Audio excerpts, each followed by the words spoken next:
தினமும் காலையில நீங்க பள்ளிக்கு செல்லும் வழியில தெருவோரம் சிதறிக் கிடக்கிற பிளாஸ்டிக் குப்பைகளை பாத்துறீங்கன்னு கற்பனை செஞ்சுக்கோங்க.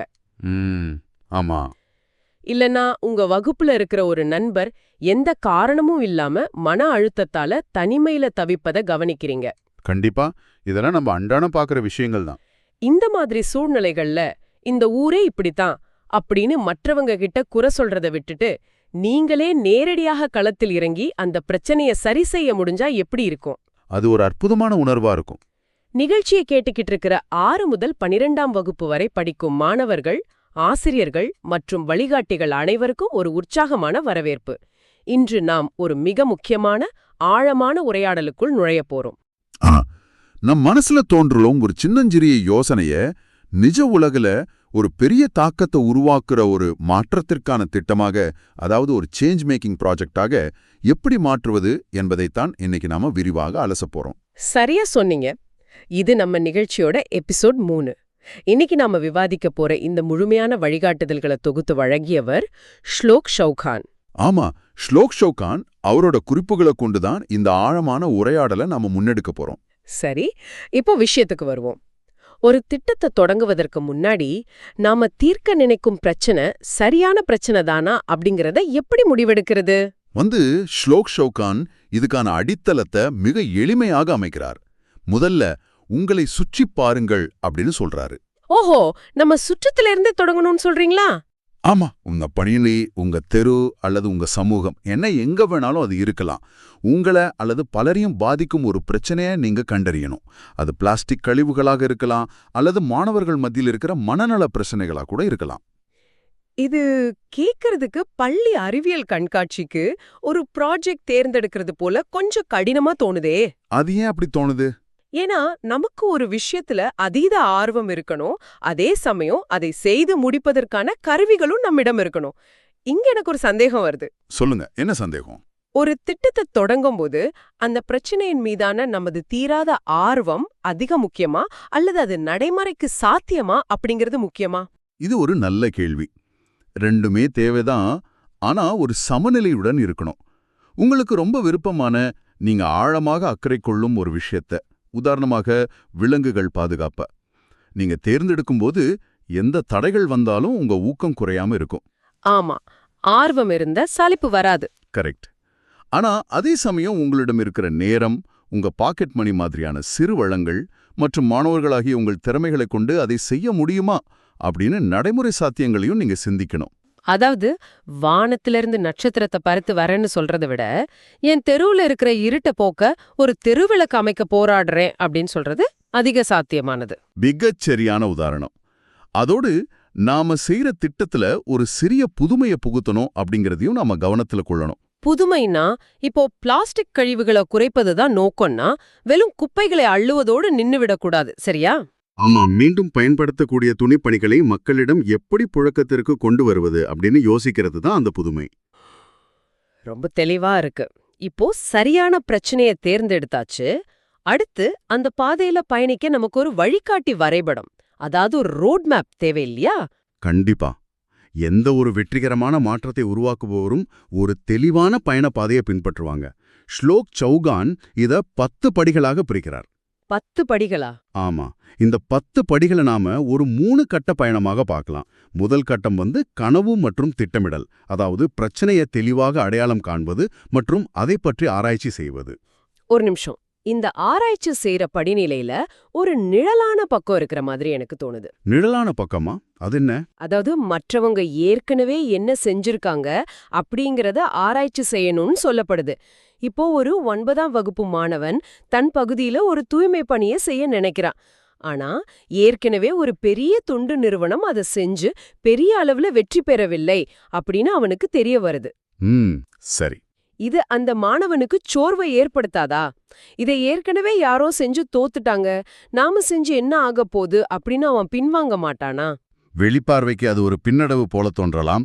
ஆனா அந்த ஆராய்ச்சி எதற்காக செய்யப்படுது அப்படிங்கறதுல தான் சூட்சுமம் இருக்கு. ஓ, அந்த தோல்வியிலிருந்து கத்துக்க சொல்றீங்களா? ஆமா, ஏற்கனவே நடந்த முயற்சிகளை பற்றி படிக்கும்போது அவங்க ஏன் தோத்தார்கள், அவர்களின் திட்டத்தில் இருந்த இடைவெளிகள் என்ன என்பதை உங்களால் கண்டறிய முடியும். அதாவது கேப்ஸ் என்னன்னு கண்டுபிடிக்கலாம். கண்டிப்பா. ஒருவேளை அந்த தொண்டு நிறுவனம் உள்ளூர் மக்களை அந்த தூய்மை பணியில ஈடுபடுத்தாம விட்டுருக்கலாம். அதுதான் அவர்களின் தோல்விக்கு காரணம்னு நீங்க கண்டுபிடிச்சா அதுவே உங்க திட்டத்தின் மிகப்பெரிய பலமா மாறும். அருமையான கோணம். முந்தையவர்களின் தவறுகளிலிருந்து நாம பாடங்களை கற்றுக்கொள்கிறோம். சரி, அடுத்த கட்டத்திற்கு வருவோம். இரண்டாவது கட்டம் என்ன? இரண்டாவது கட்டம் செயல்படுத்துதல். யோசனைகளை உருவாக்குவது, அதை ஒரு கால அட்டவணையாக மாற்றுவது, நண்பர்களை கொண்டு ஒரு குழுவை அமைப்பது மற்றும் வளங்களை திரட்டுவது. வளங்கள்னா இங்க படம் மட்டும் இல்லையே. ஆமா, பணம் மட்டும் வளமல்ல. நமது நேரம், ஆசிரியர்களின் வழிகாட்டுதல், ஏன் நமது தொடர்பு வட்டத்தில் உள்ள மனிதர்களும் கூட வளங்கள்தான். சூப்பர். மூணாவது கட்டம் என்னவா இருக்கும்? மூன்றாவது கட்டம் மதிப்பாய்வு மற்றும் கொண்டாட்டம்.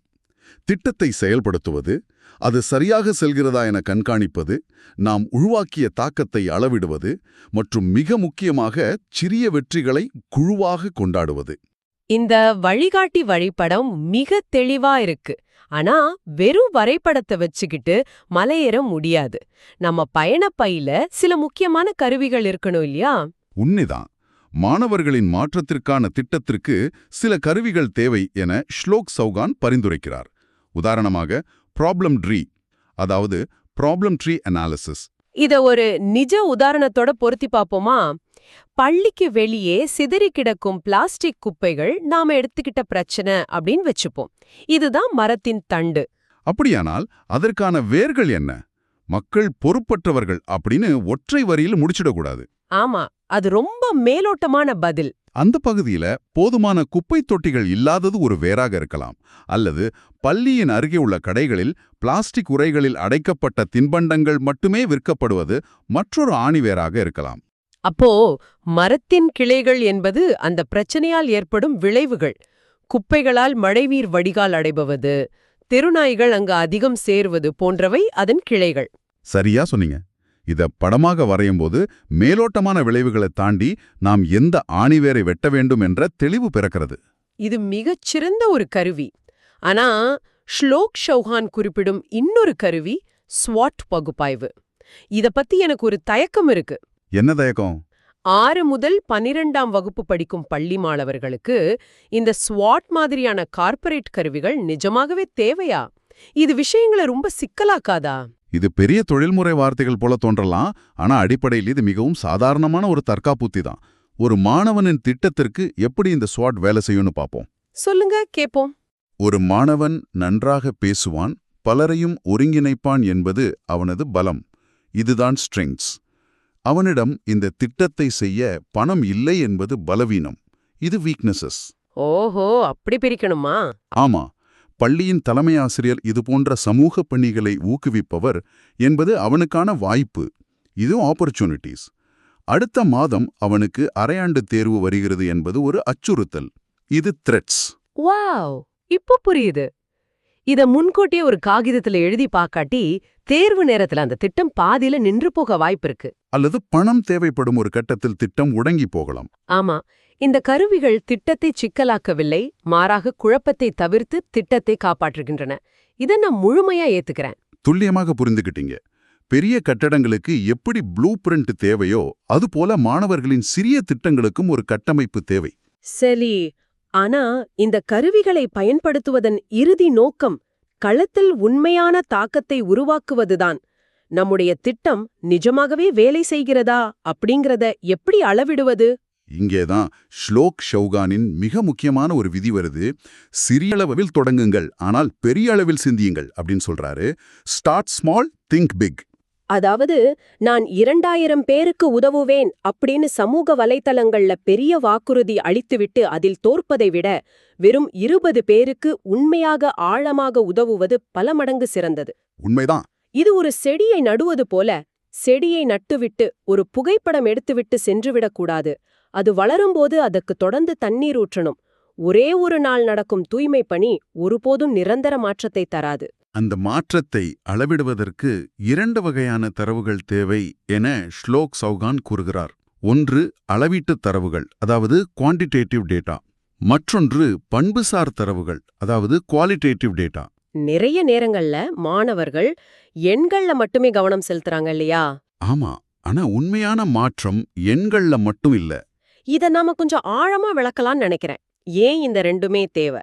கண்டிப்பா விளக்கலாம். நீங்க ஒரு குழுவாக சேர்ந்து 10 கிலோ பிளாஸ்டிக் குப்பைகளை அகற்றுகிறீர்கள் என்று வச்சுப்போம். இது அளவீட்டு தரவு. எண்கள் பார்ப்பதற்கு பெருமையா இருக்கும். ஆனா அடுத்த நாளே அந்த தெருவில் உள்ள தேநீர் கடைக்காரர் மீண்டும் பிளாஸ்டிக் கப்புகளை வாடிக்கையாளர்களுக்கு கொடுக்க ஆரம்பித்தால் உங்க திட்டத்தால் எந்த நிரந்தர பயனும் இல்லை. அதான் பிரச்சனை. நீங்க அவரிடம் பேசி பிளாஸ்டிக் பயன்பாட்டின் தீமைகளை விளக்கி அவரை காகித கப்புகளை பயன்படுத்த சம்மதிக்க வைக்கிறீர்கள் பாருங்கள், அதுதான் பண்புசார் தரவு. எண்கள் நீங்கள் உழைத்ததை காட்டும், ஆனா மனிதர்களின் கதைகள்தான் நீங்கள் உண்மையான மாற்றத்தை உருவாக்கியதை காட்டும். ஆமா, திட்டத்திற்கு முன் அந்த இடம் எப்படி இருந்தது, இப்போது எப்படி இருக்கிறது என்ற ஒப்பீட்டு புகைப்படங்கள் மிகச்சிறந்த சாட்சிகள். இவை அனைத்தையும் விட முக்கியமானது நீடித்த தன்மை, அதாவது சஸ்டைனபிலிட்டி. நீங்கள் அந்த இடத்திலிருந்து விலகிய பிறகும் அல்லது உங்கள் பள்ளிப்படிப்பு முடிந்து நீங்கள் வேறு ஊருக்கு சென்ற பிறகும் அந்த திட்டம் தொடர்ந்து செயல்படுகிறதா? மக்கள் எப்போது அதை தங்களுடைய சொந்த பொறுப்பாக எடுத்துக்கொள்கிறார்களோ அப்போதுதான் அந்த திட்டம் உண்மையான வெற்றியை அடைந்ததாக அர்த்தம். அதுதான் 100க்கு 100 உண்மை. இயற்கை போல மாற்றமும் தொடர்ந்து பரிணாமம் அடைய வேண்டிய ஒன்று. தொடர்ச்சியான வளர்ச்சி மற்றும் கருத்துக்களை கேட்பது பற்றி நாம பேசியாகணும். மக்களிடம் தொடர்ந்து பேசி திட்டத்தை மேம்படுத்தணும். மற்றவர்களுடன் இணைந்து செயல்படணும். எல்லாவற்றுக்கும் மேலாக உங்க பயணத்தை ஆவணப்படுத்தணும். டாக்குமெண்ட் தி ஜர்னி. நீங்கள் சந்திக்கும் ஒவ்வொரு சவாலும், நீங்கள் எடுக்கும் புகைப்படங்களும் நாளை மற்றொருவருக்கு பாடமாக மாறும். இந்த இடத்துல மாணவர்களின் மனநிலைய பற்றி நாம சிந்திக்கணும். குறிப்பா பள்ளி மாணவர்களுக்கு தோல்வி என்பது மனதை மிகவும் சோர்வடைய செய்யும் ஒரு விஷயம். கண்டிப்பா. இப்போ ஒரு 9ஆம் வகுப்பு மாணவன் தன் தெருவை சுத்தம் செய்ய ஒரு திட்டத்தை உருவாக்கி தன் வகுப்பில் உள்ள அனைவரையும் அழைக்கிறான்னு வைப்போம். ஆனா அன்றைய தினம் வெறும் 2 நண்பர்கள் மட்டுமே வராங்க. மற்றவங்க அவனை கேலி செய்றாங்க. அந்த வயசுல இது ஒரு மிகப்பெரிய அவமானம். ஆமா, சமூகத்துக்காக செய்யும் இந்த பயணத்தில் இது போன்ற தோல்வி வந்தால் அதை அவர்கள் எப்படி நேர்மறையாக அணுக வேண்டும்? இது உண்மையிலேயே மாணவர்களை பாதிக்கும் ஒரு முக்கியமான தருணம்தான். ஆனால் ஸ்லோக் சௌகான் இங்கே ஒரு அற்புதமான பார்வையை முன்வைக்கிறார். தோல்வி என்பது முடிவல்ல, அது ஒரு டேட்டா மட்டுமே. ஓ, தோல்வியோ ஒரு பயமான தகவல்தானா? ஆமா, ஒரு திட்டம் நினைத்தபடி நடக்கவில்லை என்றால் அது இந்த குறிப்பிட்ட வழி வேலை செய்யாது என்ற ஒரு புதிய பாடத்தை கற்றுக் கொடுக்கிறது. ஒருவேளை நீங்க சனிக்கிழமை காலை அனைவரையும் அழைத்திருக்கலாம், அது அவர்கள் விளையாடும் நேரமாக இருந்திருக்கலாம். அந்த நேரத்தை மாற்றி யோசிக்க அந்த தோல்வி ஒரு வாய்ப்பளிக்கிறது. சரியா சொன்னீங்க. மேலும் வராதவர்களை நினைத்து கவலைப்படுவதை விட உங்களுக்காக வந்த அந்த 2 நண்பர்களை நினைத்து பெருமைப்படுங்க.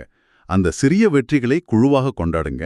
அதுதான் உங்களுக்கு தொடர்ச்சியான ஊக்கத்தை தரும். வாவ், இது மாணவர்களுக்கு கிடைத்த ஒரு மிகச்சிறந்த ஊக்க உரை.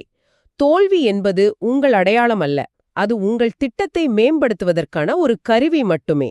அதுதான் நிதர்சனம். நேர்களே, இதுவரை நாம் எப்படி ஒரு திட்டத்தை தேர்ந்தெடுப்பது, செயல்படுத்துவது, கருவிகளை பயன்படுத்துவது என்பது பற்றிய கோட்பாடுகளை கற்றுக்கொண்டோம். அடுத்ததாக நீங்களே நேரடியாக களத்தில் இறங்க வேண்டிய நேரம் இது. உங்களுக்காக ஒரு சிறிய சவால் காத்துக் கொண்டிருக்கிறது. ஆமா, மாணவர்களுக்கான பிரச்சனை மரம் உருவாக்கும் பயிற்சி இது. உங்கள் பள்ளி அல்லது சமூகத்தில் நீங்கள் அன்றாடம் பார்க்கும் ஏதேனும் ஒரு பிரச்சனையை கண்டறியுங்கள். நேயர்களே, இது வெறும் பாட்காஸ்ட் அல்ல. உடனே ஒரு நோட்டை எடுங்க. உங்க பகுதியில உள்ள ஒரு பிரச்சனைக்கான மரத்தை இப்போதே வரைந்து பாருங்க. அந்த பிரச்சனையை ஒரு மரத்தின் தண்டாக எழுதுங்கள். பின்பு அந்த பிரச்சனை எதனால் உருவானதென்று யோசித்து அதற்கான மூல காரணங்களை வேர்களாக அடியில் வரையுங்கள். இறுதியாக அந்த பிரச்சனையால் சமுதாயத்திற்கு என்னென்ன பாதிப்புகள் ஏற்படுகிறது என்பதை மரத்தின் கிளைகளாக வரையுங்கள். மேலோட்டமான விளைவுகளை வெட்டி எறிவதை விட ஆணிவேரை கண்டறிவதுதான் உங்கள் திட்டத்தின் முதல் வெற்றி. இதை வரைந்து முடித்துவிட்டு உங்கள் நண்பர்களுடனோ ஆசிரியர்களுடனோ பகிருங்கள். நீங்கள் இந்த செயல்பாட்டை செய்யும்போதே உங்களுள் இருக்கும் அந்த மாற்றத்தை உருவாக்கும் சிந்தனை வீழ்த்துக்கொள்ளும். இது ஒரு அருமையான பயிற்சி. நாம இந்த ஆழமான உரையாடலின் இறுதிப் பகுதிக்கு வந்துட்டோம். இன்று நாம விவாதித்தத ஒரு சுருக்கமாக பார்ப்போம். முதல்ல எப்படி ஆர்வம் மற்றும் சாத்தியமாகிய இரண்டையும் சீர்தூக்கி பார்த்து ஒரு சரியான பிரச்சனையை தேர்ந்தெடுப்பது என்று பார்த்தோம். அப்புறம் 10 படிகளை கொண்ட வழிகாட்டி வரைபடத்தை 3 கட்டங்களாக பிரித்து பின்பற்றினோம். அதன் பின் ஸ்வாட் மற்றும் பிரச்சனை மரம் போன்ற கருவிகளை பயன்படுத்தி திட்டத்தை எப்படி வலுவாக்குவது அப்படின்னு விவாதித்தோம். உண்மையான தாக்கத்தை அளவிடுவது எப்படி, எண்களை விட மக்களின் கதைகள் எவ்வளவு முக்கியம் மற்றும் தோல்விகளை எப்படி பாடங்களாக மாற்றுவது என்பது பற்றியும் விரிவாக பேசினோம். மீண்டும் ஒருமுறை நேயர்களுக்கு நினைவுபடுத்துகிறேன், இது நமது நிகழ்ச்சியின் எபிசோட் 3. நாம் இன்று விவாதித்த இந்த கருத்துகள் அனைத்தும் ஆசிரியர் ஷ்லோக் சௌஹான் அவர்களின் குறிப்புகளிலிருந்து பெறப்பட்டவை. அவரோட மிக முக்கியமான ஒரு கருத்தோட இதை நிறைவு செய்யலாம். மாற்றம் என்பது ஒரே ராவில் நடந்துவிடாது, ஆனால் நீங்கள் எடுத்து வைக்கும் ஒவ்வொரு சிறிய அடியும் இந்த உலகத்தை ஒரு சிறந்த இடமாக மாற்றும். நாம் செய்யும் ஒவ்வொரு சிறிய செயலும் வீண் போவதில்லை என்பதை உணர்த்தும் ஆழமான வரிகள் இவை. இதை அப்படியே உங்கள் சிந்தனைக்கு விட்டுச் செல்கிறேன். இந்த எபிசோடின் தொடக்கத்துல பள்ளிக்கு செல்லும் வழியிலுள்ள குக்கைகளை அகற்றுவது பற்றியோ நண்பனின் தனிமையை போக்குவது பற்றியோ குறிப்பிட்டேன் அல்லவா? ஆமாம், நினைவிற்கு. ஒரு சிறிய திட்டம் மூலம் உங்கள் சமூகத்தில் நீங்கள் ஒரு பெரிய மாற்றத்தை உருவாக்குகிறீர்கள். ஆனால் சற்றே ஆழமாக சிந்தித்து பாருங்கள், அந்த சமூக மாற்றம் இறுதியில் உங்களை எப்படிப்பட்ட ஒரு புதிய மனிதராக மாற்றப் போகிறது? ரொம்ப சுவாரஸ்யமான கேள்வி இது. ஒரு பிரச்சனையை பார்த்து கடந்து சென்ற நீங்கள் இன்று அதை தீர்க்கும் ஒரு தலைவராக மாறியிருக்கிறீர்கள்.